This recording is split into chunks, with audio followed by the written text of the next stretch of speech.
Hello everyone, welcome to my Project Ideas channel. Today we'll learn how to make a study breaks reminder using a buzzer. So let us begin. So for this, we need one piezo, one push button, one resistor, one Arduino Uno, one small breadboard and some connecting wires.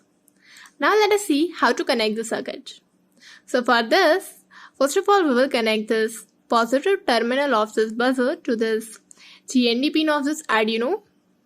After it, we will connect the negative terminal of it to this 8 number pin of this Arduino. And this way, this buzzer will be connected. Now let us see how to connect the switch. So we'll connect the first terminal of the switch to this 5 volt pin of this Arduino. We'll connect the second terminal of it to this GND pin of the Arduino through a resistor. And we'll connect the third terminal of it to this 8-2 pin number of this Arduino at the analog side. So in this way, our circuit is ready. Now let us see how the code is there. So here is a short and sweet code. Over here, first of all, in this void setup function, we have configured the 2 pin numbers, that is the 8 and A2 pin. We have configured this 8 pin for this output purpose, means this buzzer will buzz if the 8 will be given high. And this A2 pin for the input purpose, means this we will take this input from this A2 pin. Now in this void loop function, which will keep on looping, we have initialized one variable state and we are reading this A2 pin number value and storing it in the state variable.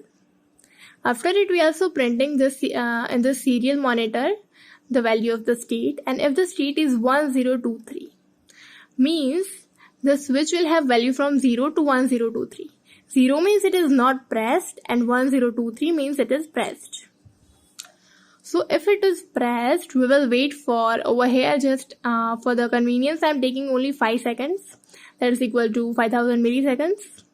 And after this much of time, using this delay function, I will make this buzzer I will produce the buzzing sound in it after 5 seconds. For 2 seconds only, and after it I will make it low, and again at last I will change the status to low. So in this way actually it will work. Now let us see how exactly it will work. So for it, I am clicking in the start simulation. As you can see, just imagine like you are coming over here to study. So I have pressed it.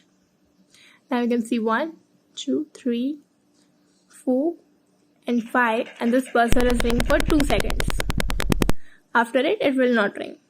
Now, so whenever in this way you come to study, you can have a break reminder system using this circuit. Thank you.